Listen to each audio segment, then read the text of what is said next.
Hi guys, welcome to yet another wonderful session of learning with Prepclass.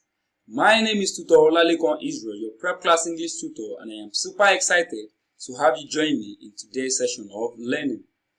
Now, in today's session, we will be answering questions from the Jamb English 2014 past question. We will be answering questions 51 to question 55.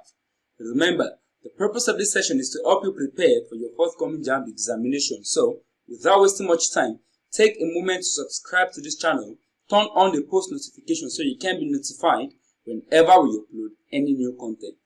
Alright, let's begin. Now, for question 51 to 55, we have an instruction here. The instruction reads, in each of the questions 51 to 55, choose the option opposite in meaning to the word or phrase in italics. Choose the option opposite in meaning to the word or phrase in italics. Question 51 reads, my niece has an unquenchable thirst for adventure stories. My niece has an unquenchable thirst for adventure stories. The word in italics here is unquenchable. So we have to select the option opposite in meaning to unquenchable. Option A, my niece has a spurious thirst for adventure stories. Option B, my niece has an illegitimate thirst for adventure stories. Option C, my niece has a reduced thirst for adventure stories. Option D, my niece has an inextinguishable thirst for adventure stories. So which of these options is opposite in meaning to unquenchable?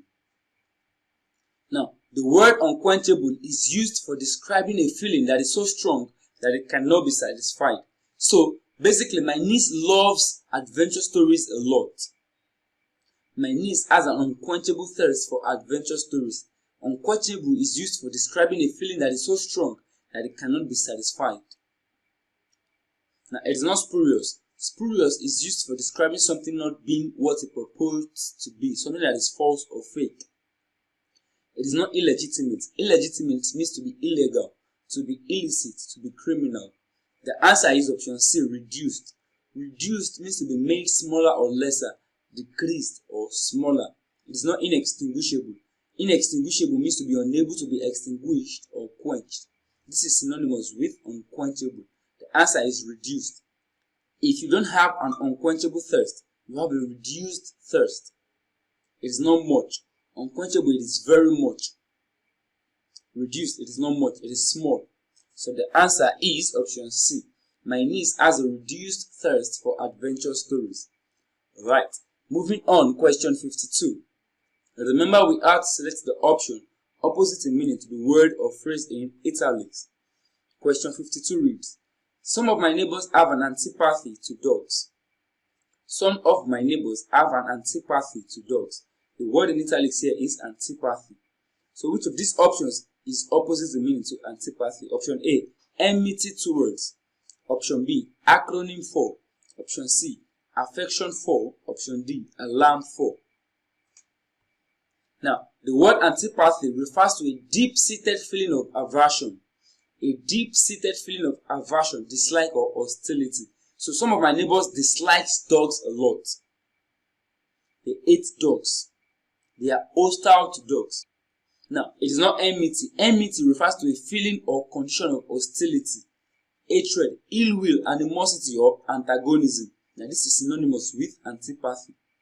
It is not acronym. Acronym refers to an abbreviation formed from the initial letters of other words and pronounced as a word. Example, NASA. Example, CAN. Christian Association of Nigeria. The answer is option C, affection. Affection refers to a feeling of liking and caring for someone or something, having a tender attachment to something, fondness. So the opposite of antipathy is affection.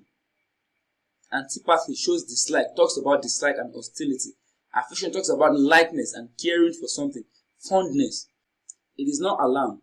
Alarm refers to an anxious awareness of danger, to make someone feel frightened or surprised. Now, the opposite in meaning to antipathy is affection. Some of my neighbors have an affection for dogs, not antipathy. The opposite in meaning to antipathy is affection. Alright, moving on, question 53. Remember, we have to select the option opposite in meaning to the word or phrase in italics. Question 53 reads, the dressmaker unpicked the seam of the shirt. The dressmaker unpicked the seam of the shirt. The word in italics here is unpicked. So, which of these options is opposite in meaning to unpicked? Option A, threaded. Option B, sewed up. Option C, picked up. Option D, tore up. Now, to unpick means to undo the sewing of a dress or shirt.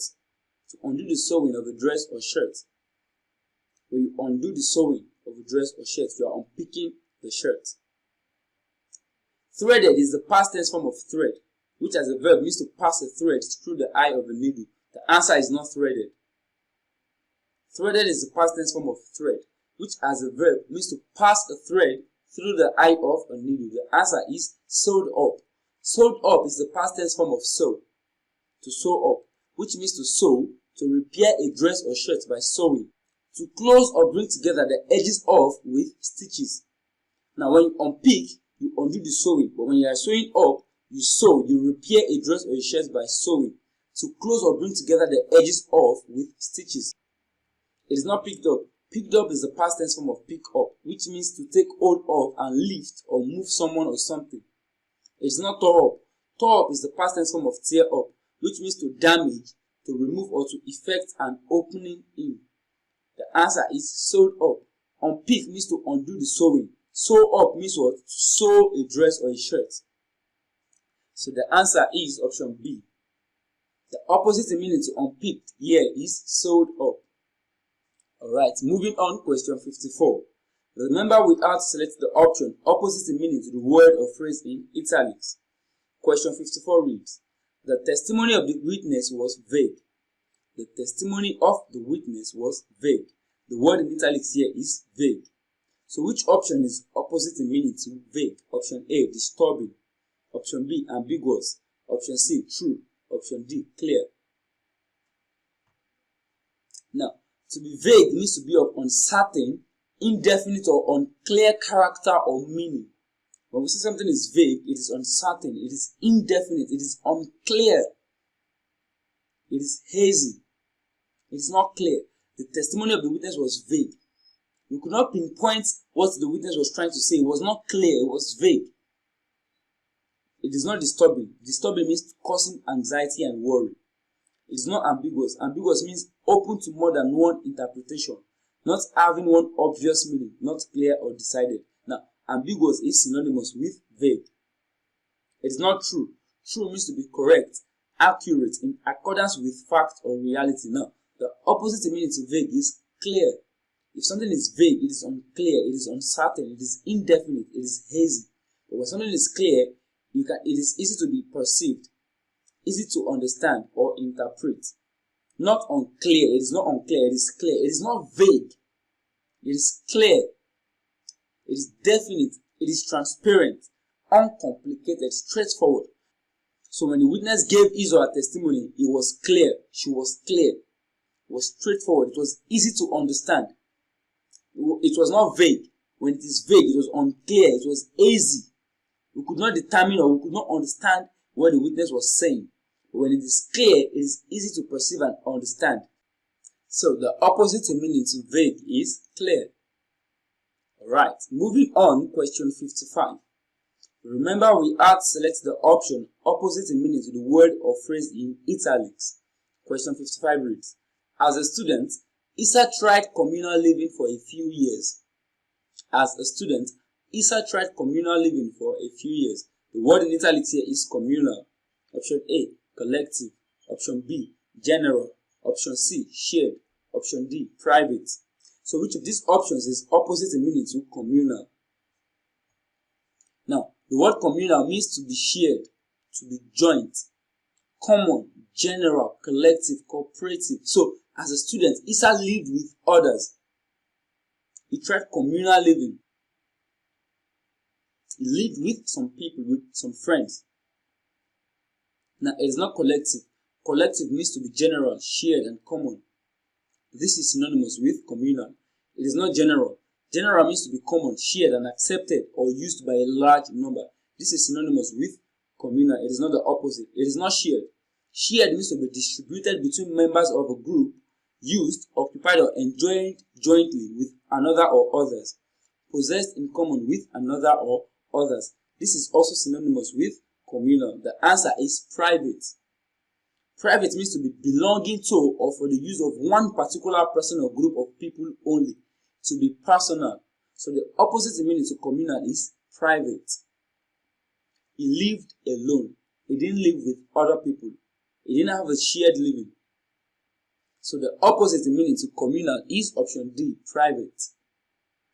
Alright, and with that we've come to the end of this wonderful session. Please do not forget to subscribe to this channel. If you enjoyed this video, click on the like button. Do not forget to drop your questions in the comment section. Also, share this content with your friends and loved ones. Do not forget to join us on WhatsApp. Check for the link to our WhatsApp group in the description of this video. Thank you for your time. Enjoy the rest of your day.